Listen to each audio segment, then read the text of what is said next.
Hello, I'm Isaac Kardon, and this is The World Unpacked. Welcome to The World Unpacked. It is really a pleasure today to have two of my esteemed colleagues joining me here at Carnegie headquarters in Washington, D.C. Dr. Jane Munga is a fellow in the Africa program focusing on tech policy, and she's joining us at Carnegie after a sterling career in the government of Kenya as an economic advisor working on the digital economy. And I'd like to point to her recent report entitled Beneath the Waves, Addressing Vulnerabilities in Africa's Undersea Digital Infrastructure, just out earlier this year with Carnegie. And to my right is Dr. Sophia Besch, who is senior fellow in the Europe program, focusing on European defense policy. She comes to us from another illustrious international career, working in various expert capacities in and around the transatlantic defense community, particularly on defense issues involving NATO, the EU, the UK, and her native Germany. She's also the author, along with our stellar junior fellow Erik Brown, of a recent report called Securing Europe's Subsea Data Cables. Now, if it wasn't clear already, the subject that we're here to discuss is subsea cables. This will be in the title of the podcast, of course, so people won't be surprised. In particular, given the fact that the Carnegie Endowment for International Peace really focuses on the international implications of technology, among other things, we want to focus on the geopolitics of subsea cables today. And that's going to include the security, economic, and governance issues that both of you have written so compellingly about. And want to draw on this deep and growing body of work going on here among several Carnegie scholars. And it's too bad that we don't have our colleague Alina Noor, who's senior fellow in the Asia program, who's also written several terrific pieces on politics of subsea cables in Southeast Asia. But we'll try and cover a little bit of East Asia if we can. We'll have you for that, Isaac. Well, I will do my best to fill her big shoes on that subject. But I've had the good fortune of reading all of your work. This is one of the fun things about sitting in this seat and talking to all the talented scholars here at Carnegie and elsewhere. And I guess I want to just start off and ask both of you, first Sophia and then Jane, to help us kind of frame the stakes and the issues involved. I won't presume that our listenership has a huge amount of knowledge about this sort of silent and submerged feature of our global system, and one that's actually been in effect for going on 175 years in some way, shape, or form, and yet has really come to prominence now. And I'm wondering what you can tell us about, in the context of today here in late June 2025 in Washington, D.C. There's extraordinary conflict and chaos and instability in ways that certainly in our lifetimes have not been the norm, and yet there's still this huge and growing and intensive focus on subsea or submarine cables. So, Sophia, can you unpack this a little bit for us? What's so important about submarine cables in the present global security environment? What are they? Where are they? What are the major defense policy issues surrounding them? That's a lot to take on, but get us started, and then we'll turn to Jane to cover some of the economic issues. Yeah, so much to unpack over the course of this conversation, but just maybe to get us into the conversation, I'm so glad to be here. Thank you for the invitation, Isaac. So when we talk about subsea data cables, and I think maybe important to make that distinction at the very top of the episode, there's lots of subsea infrastructure, critical infrastructure, energy, electricity, but specifically data cables. These are the invisible backbone of the internet. About 600 of them globally carry about 95% of global data. And just think through what that means. That's emails, that's Zoom, but that's also $10 trillion in financial transactions daily that are carried through these data. That is military communications. Not all of that happens over satellites. A lot of them happens through the internet. And so that's a very relevant security dimension of this. And as you said, Isaac, for years, I think they were sort of out of sight, out of mind. And speaking from my region of the world, for Europe, that has really changed in the recent 2 to 3 years. When we talk about European security, it's often a conversation about endless wake-up calls that are never heard. It sounds a bit like the alarm has been ringing for decades in Europe and everybody's asleep, yes. Sure. But on this one, I think there is a more optimistic story here. Europeans, starting, I think, with the Nord Stream 2 explosions and then subsequent mystery data cable cuts, especially in the Baltic Sea, have sort of woken up policymakers to this issue. And the issue really is that a few cable cuts can plunge a country that relies on only a few cables into digital darkness, right? Impacting everything from banking to military comms. In Europe, there are a lot of redundancies. We'll talk about this in more detail. So the consequences of cutting just one or two cables for most countries, with the exception of some island nations, won't be that drastic in the immediate effect. We're talking about this in Europe more under the umbrella of hybrid warfare. Mm-hmm. So really creating a sense of uncertainty, insecurity, a sense of being under constant attack that is being created in European populations that are then in the minds of adversaries, potentially deterred from, for instance, supporting Ukraine, right?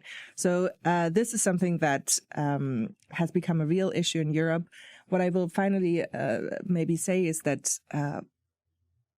the vast majority of damage to cables happens accidentally, has always happened accidentally, whether that's a dragging anchor of a fishing ship or fishing nets or a natural disaster that somehow damages these cables. And that is exactly where adversarial actors sort of set their hook, because all of the cable cuts on paper are accidental. It's just some fishing boat that accidentally dragged its anchor over critical infrastructure, right? It's really hard to prove intention. And that is what makes this conversation so interesting from the security perspective. Absolutely. And I want to return to the question of cutting cables as well as tapping cables for intelligence purposes and a variety of other behaviors associated with them. But before we go there, Jane, as you're more focused perhaps on the brighter side of the ledger here on the economic potential for these technologies to be deployed and serve as critical infrastructure for economic development, though, of course, you're also thinking about risks and vulnerabilities to these cables. I wonder if you can tell us a little bit more about who owns and governs submarine cables and some of the issues involved for tech policy and economic policy associated with them, given the vast and growing streams of data that are flowing through these cables. What's their role in contemporary economic development picture? Feel free to focus on Africa, which I know is your area of specialization, but give us a sense of this economic issue. Okay. First, let me say thank you, Isaac, for having us today, and also to my fellow co-podcaster. Sure. I think that's the word. Sophia, it's a pleasure to be discussing undersea data cables today. So I think looking from an economic perspective was a notion for the Africa, because first and foremost, I want to frame this through digital transformation. Africa in the last 10, 15 years has been going through under enormous digital transformation strategies, whereby governments, policymakers, everybody has identified digital technologies as a tool for socioeconomic development. So they've put a lot of weight on technology. Yet these technologies arriving and coming through undersea cables, sometimes I call them the unsung heroes, because we don't really understand exactly how much they matter until, like as Sophia said, they go dark. An entire region goes dark. Then what does that mean for a continent that is trying to economically develop? That's why I think it's very important now for policymakers and governance to be a key issue. And now coming to the second part of your question is that policymakers are becoming aware that a country cannot just go dark for 5 days. The last cable cut in 2024 that led to us doing this report showed about 10 countries because of one cable cut in the West African region. In this case, it was seismic activity that caused a couple of lines to go down. So when that happens, it has a tripling effect all the way back inland, showing that there's a problem, that a certain area within the African region can cause a multiplier effect in an entire system. It shows that we need to build resilience, that there needs to be more cables coming into that. And then that comes now to the question you also asked, who owns them? It's interesting. Earlier on, we saw a lot of cables when they landed in Africa, because they were fast mover cables, that there was a lot of government intervention. So a lot of government went into consortiums with the private sector and started landing cables. This has shifted, and now we are seeing more of the big tech, the big data carriers like Google, who are now landing cables like Equiano and so forth. So there has been a shift. What is interesting is some of them are private investments. So when a private investment goes down, what happens because government doesn't have control, because the shift now comes to government. Oh, how do we get everything back up? So what we are saying here is we need more collaboration between the government and stakeholders, or institutional frameworks that help us to develop that. But even back to the issue of government as a policymaker, I think there are other issues that when we start talking about redundancy and some of the solutions, then we can go into some of the proposals that we put in this space. Excellent. I do want to make sure we leave plenty of time towards the end for some of the things that we ought to be doing. But for now, let's admire the problem for a moment. And the problem du jour, as Sophia offered in the European case, has been some very conspicuous cable cuts with a lot of suspicious activity, particularly by Russian and Chinese actors. Maybe it just feels like they're occurring at an alarming rate these days, too. I will note that since the first telegraph line was laid across the English Channel and was cut by a fisherman more or less the same day, this has been a problem for this type of technology. It's inherently vulnerable. But what's actually happening, Sophia, when a cable gets cut? Who's typically doing the cutting and why? And what are the consequences? And we talked about going dark. We talked about disruptions of communications. But what are sort of some of the ways that this plays out in geopolitics? What effect is this having? Yeah, sure. So let's just talk for a second about these mystery incidents, because it is a really difficult conversation to have, because in most of these incidents, we don't have conclusive proof that this was sabotage. We don't have conclusive proof who was behind it, right? And so I just want to be very careful on how we frame this. What we do know is that there has been an acceleration of incidents coinciding with Europe being at war. Coinciding with the Russia-Ukraine war, and coinciding with and I think this is the umbrella under which we're having this whole conversation, intensifying competition between the United States and China, including over subsea cables, including over this critical infrastructure. And so a couple of key terms and incidents to know about in the Europe context is, I mentioned the Nord Stream blast. That was energy infrastructure, of course. We've had Houthi-linked ships in February 2024 in the Red Sea knock out around 25% of Europe-Asia traffic. Pretty significant. And then we've had these multiple accidental, and for listeners of the podcast, I'm using air quotes here, Baltic Sea sabotage incidents involving Russian shadow fleet ships. And just a brief interlude on shadow ships. Yes, I do want to cover that. Yeah, please do. Yeah, this is something that listeners may have heard. So this is a network of sort of civilian-looking Russian vessels, research ships, tugs, cargo ships that are equipped with cable mapping tools and sometimes mini submarines, right? They have been spotted lingering near undersea cables, especially in the Baltic and North Seas. This is something that's been going on for a while. Europeans have suspected Russian research ships of being dual use for a while. It has really accelerated with Russia trying to get around energy sanctions in the Baltic Sea and North Sea. We've seen more and more of these ships, and they fairly suspiciously tend to turn off their tracking systems when they are over or near this critical infrastructure. And in some of these sabotage cases, Russian ships were present just before cables were cut. There's no hard proof that there's strong suspicion here, right? And this all falls into Russia's hybrid warfare playbook. So staying under the conflict threshold, but mapping vulnerabilities for future disruption. And I think this is how I would frame, you were talking about the security implications, how I would frame most of this. So yes, there are direct implications like in the Houthi cut where internet traffic immediately gets disrupted, gets undermined, gets slowed down.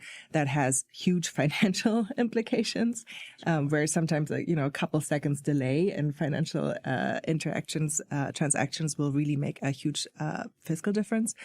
But I think broadly, this does go to this hybrid playbook of just creating a sense of insecurity among Europeans who feel like they are under attack. And that is the thing that I would highlight when it comes to sort of direct military implications for Europe right now.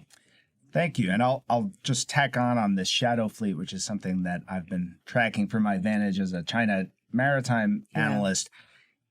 Russia seems to be the most prevalent actor in this case, but this is a phenomenon that really came about as a result of energy sanctions starting quite a long time ago with Venezuela and then Iran, and then ultimately during the war with Russia or post 2014, and then with greater intensity after 2022, to the point where there are people in the shipping industry who are a little bit uncomfortable with the idea of a shadow fleet and a light fleet or a white fleet because of the scale and the basically parallel universe that they're operating in. There are huge volumes, particularly of energy, that are moving around on ships that have murky registration and ownership. They often are, obviously have flags of convenience, as everybody does these days, but you should probably explain flags of convenience. Right. Well, this is a little bit of a pejorative term, but over the course of the sort of transportation revolution and the scaling up of the shipping industry, became clear that having taxes and labor laws and a variety of other safety requirements for ships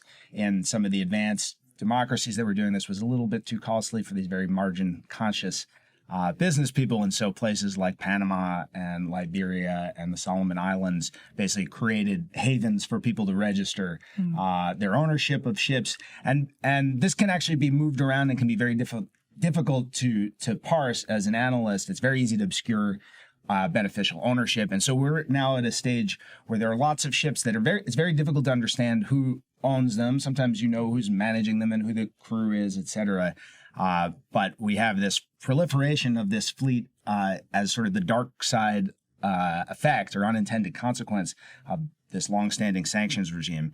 And it is fascinating that they tend to be kind of around the sites of these cable cuts. One thing I will just say, because I remember you asked me about the geopolitical implications, in the context of this being part of hybrid warfare tactics, a real challenge for governments is response. And we'll talk about in detail what we think they should be doing, but the most difficult thing is that you don't necessarily want to highlight an attack if you do not have a response.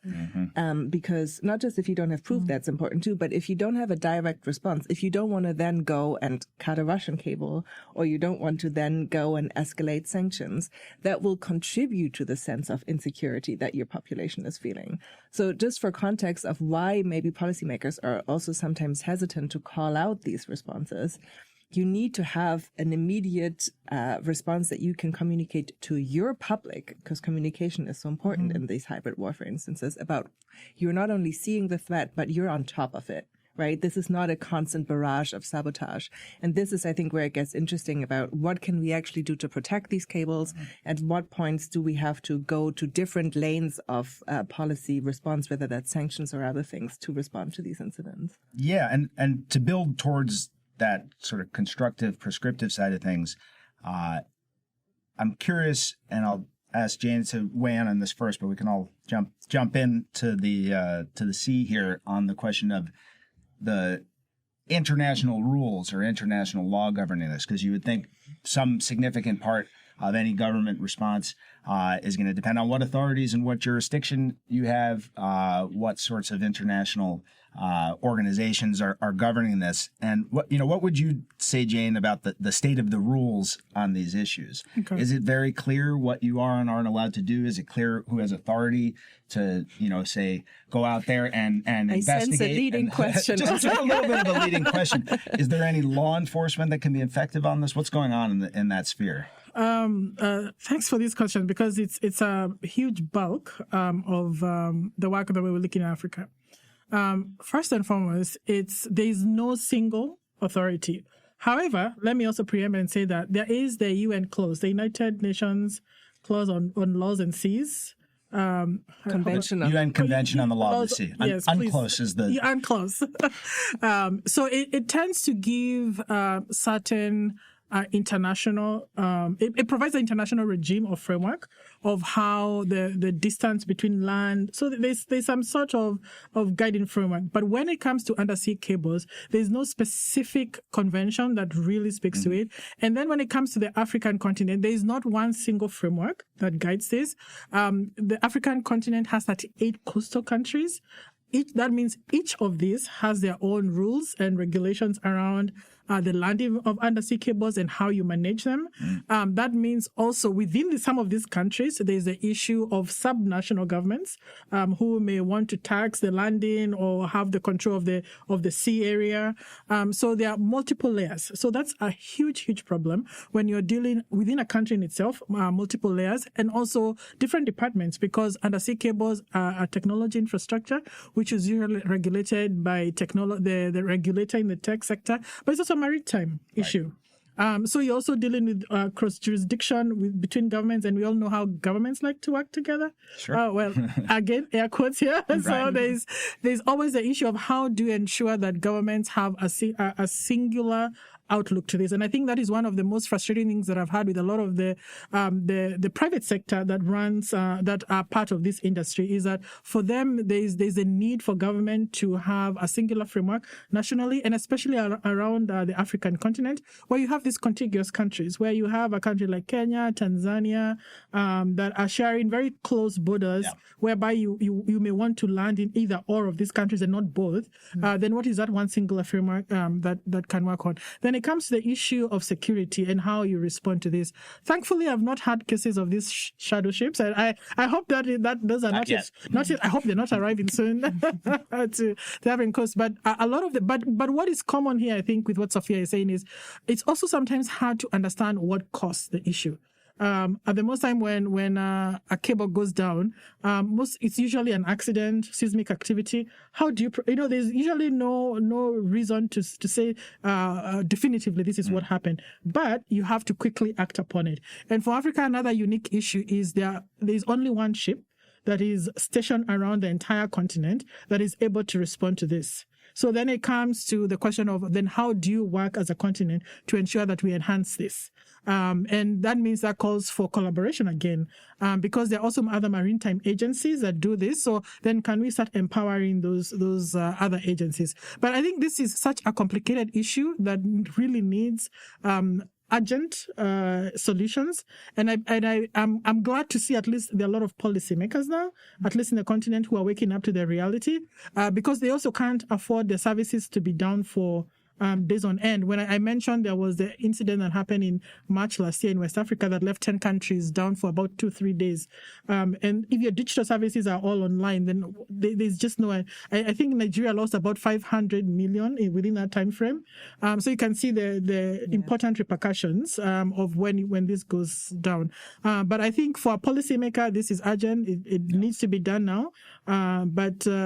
Let's see where we're going with this, because I think the bell has been rung and people are now awake to reality. Certainly, and the bell's been rung for me about there being literally one repair vessel for the entire continent of Africa. Yes. And did you say 38 coastal? 38 coastal countries. And imagine if there's a cut in South Africa and it needs to make its way all the way up to Ghana or West Africa. That takes another. How many 2-3 days for it to be mobilized? I'll take this interlude to point out the richness of the regional coverage we have here, and the issues really vary. There are distributional issues, dare I say, equity issues involved, and some differences in vulnerability depending on how digitized your economy is as well too. But I want to turn to Sophia. Anything further you want to say on the rules and how that's playing out in Europe, and then maybe we'll all move around to why is the repair fleet so inadequate to the task. Well, yes, I'll speak to the legal side briefly, maybe just to illustrate what Jane was saying with some examples. And then Isaac, feel free to jump in, because you've literally written the book on the law of the sea. So China's law of the sea is somewhat different. We can get there, but for now it's different. Maybe it'll be the future. But okay, so I mean, yes, the legal problem, as Jane has said, is that UNCLOS doesn't really provide many rules for subsea cables. Specifically, Europe has run into this challenge in a few recent incidents, and it's very telling that some of the main work streams that Europe is focusing now are focused on updating our legal framework and legal repercussion. But basically, UNCLOS gives cable damage jurisdiction to the ship's flag state. This goes back to our conversation about flags of convenience, not the country whose cables were hit. And under unclosed coastal states can't board vessels outside of the 12 nautical miles of the EEZ of each country without the permission of the ship. There is an 1884 cable convention, and I have to bring it into every conversation these days. I'm really fun at parties, that allows warships to board suspect ships, but not all EU NATO countries are signatories of that convention. And so what we've seen is that in recent Baltic Sea damage cases, the vessels that cut the ship, accidentally or not, voluntarily did enter territorial waters, and then authorities were able to act, board the vessel. But if they stay outside the 12-mile zone, then for now, Europe's hands are tied. So we talk in our research a little bit about what that might mean for policymakers, whether it means to sign or apply the 1884 convention, whether you need to also update domestic laws. That is a huge topic for a lot of the Baltic countries right now, to criminalize cable damage outside of territorial waters. But then I will just say in brackets, if we start making up new laws about international waters in the Baltic Sea, what are the implications of that for other regions in the world, for the South China Sea, for instance, right? If you start reinterpreting UNCLOS to claim extraterritorial jurisdiction, that could impact global norms. And we see that NATO, which has really acted on the security side of this, has also quite uniquely created this task force of international lawyers, which is not what NATO usually does, right? And my recommendation is always that they need to link up with lawyers in Southeast Asia, with lawyers in Africa, to make sure that we're coming up with global norms that work. Final point on just the legal side is that it's also a question of what punishments do we come up with to just deter these instances in the first place. So many EU states lack strong penalties for cable damage, even within territorial waters. You could think about prison terms, higher fines, or powers to impound or sink non-compliant vessels, right? And then finally, I think we can increase the pressure on flag states. So even if it's Panama, can you hold Panama accountable for ships damaging EU cables, through sanctions, through banning access to maritime projects, just signaling clearly that attacks will have economic consequences, so that Panama at least doesn't allow these flags to fly under their right. And this is such a wide array of issues with the governance and legal framework on it. And you see, back to this hybrid warfare concept, or what in East Asia, people often refer to as China's gray zone strategy. A lot of them have to do with exploiting ambiguity and indeterminacy in the rules. And this is such an extreme case of it. There's very, very little language in any agreed international treaty on this. UNCLOS scholars beg to differ, but the proof is in the pudding. The practices of different states across the globe have varied tremendously, and they all pound on the table and say, we're operating in accordance with our understanding of the rules. And so we're in a position, as Jane pointed out, where there's a huge demand for international cooperation on this issue, and yet we see a lot of regional splintering, right? NATO feels this very acutely, that they need to deal with this threat. It's part of a broader hybrid warfare package that Russia's bringing to bear against them. And you see different norms developing there, and they're prepared to take much more aggressive enforcement action. I imagine in Africa or in Latin America or elsewhere, the capacity to do that law enforcement is not there, and you're going to have to rely on some other method of doing it, at least in most places. And I think, from my standpoint, looking at this from China's vantage, as I try to do, they're very keen on the fact that there isn't really any established normative practices for this field beyond the very, very thin layer of, this flag state responsibility stuff. And they're working that space quite effectively. Sorry, I just want, I know you're adding that because I think it's worth noting that there's a sort of international regime that is beginning to form. The International Telecommunications Union, that's one, the technology body of the UN, has put together what they're calling the International Advisory Body for Subsea Cable Resilience. And it's chaired by the Minister of Nigeria and also by representative of Portugal. So they've brought together advisors who are trying then to put together these norms that we're calling that will be shared globally. as to how, first, how do we protect these cables? And when that happens, then how can we do this? So they're also looking to look at other risks, like the areas that are not covered enough. Then how can we increase this? But I think I wanted to double click on that I think the world has noticed that there is no singular norm. So at least we are beginning to see that kind of collaboration mechanism. And happy to say that our work has already been mentioned in that work, because I'm serving in that advisory body, to show that there's opportunity for the different regions to influence the norms that will come out. Mm-hmm. Yeah. Well, getting into these different regions and some of the ways that European and African governments in particular are trying to address these issues or failing to address these issues or admiring these issues. What are some of the sort of active efforts underway that we should be focusing on from the standpoint of doing policy analysis and giving recommendations? How do we overcome some of these problems that we've been admiring? And I made just flipping back and forth, go back to Sophia to give us some more detail. And you've already mentioned a couple of the initiatives underway, but really what would you like to see happening over the course of the next several years that's going to meaningfully manage this problem? Oh, such a nice question. Sure, no problem. Feel free to focus on any of the many useful recommendations that you have. Of course, I can see the panic in your eyes. I'll be very brief. So I think first thing to think about always is deterrence and detection, right? So we can do that with technology, undersea sensors, undersea drones, AI to just spot suspicious activity early. We can raise the cost of tampering by making it likely that they are going to be caught. And one thing to do here is, of course, the classic thing of patrols, maritime patrols. That is what's happening in the Baltic Sea right now. A little bit like a security camera for the seabed, right? The issue here is, and this is very easy to picture, we have these miles and miles and miles of undersea cables. We're never going to be able to patrol and monitor every inch of them. And so this is really as much about deterrence as it is about immediate protection, I think. Second thing, absolutely repairs. And of course, Europe is in a better position than Africa. There's huge inequities here. The same is true for some of the Southeast Asian countries where it just takes much too long to repair damage.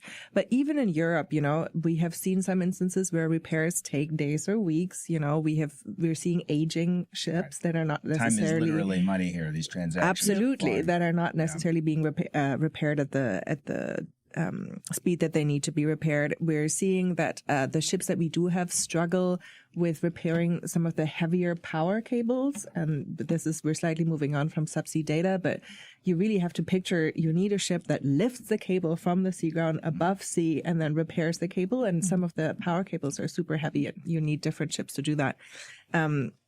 We also know that it's just much more profitable to lay cables than to repair cables. And so we need governments to work with corporates, with the companies that are in the lead on that, to incentivize them to do that. The United States has a cable repair fleet that is funded by the government. And I think European and African governments can probably take note of that. Third point, redundancy. The more cables you have, the better you're off, the more difficult it is for an adversary to actually interrupt information data flow. That is through cables. That is also through rerouting data flow to satellites. That is something that NATO is actively working on, though that is a more difficult thing to do. Not like satellites are vulnerable either. No, they're safe. We're good. We're in orbit. I think we're all good. Problem solved. It's hard to do sarcasm on podcasts, but I've laughed loud enough that I think people have caught the cue. Legal tools we've already talked about, and then public-private international coordination. 90% of these cables are privately owned. We need stronger links between governments, industry. We need governments to train together with industry, share data with industry.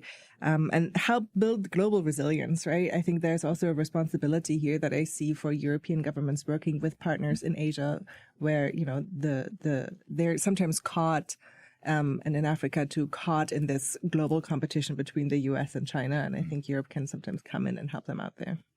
Excellent. Let me ask just a quick follow-up, maybe a dumb question, but when we think about resilience, Is there much of a technical solution to this in terms of just better protected submarine cables that aren't as susceptible to cuts, or that don't erode as rapidly, or that won't break during seismic activity? Is how big a part of it can be solved just in this purely technical way, and how much of it do you think is really this international political problem that we're discussing? Yeah, so there are technical solutions here. You can quite literally better protect these cables by giving them thicker layers of protection, but it's very unlikely that we're going to lift out and replace all the undersea cables we already have.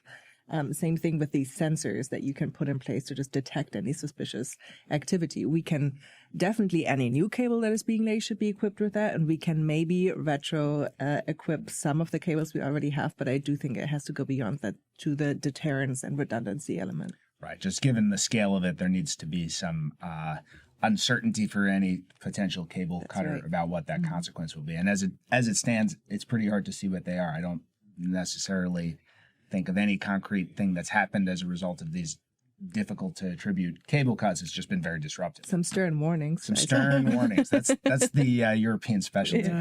Huh?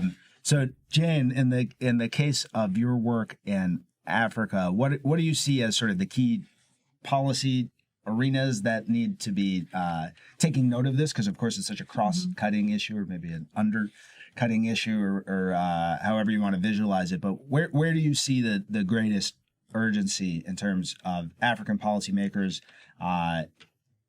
developing ways of deploying this technology, speaking to the question of just inadequate access, but then the resiliency and vulnerability questions that you focus so much on?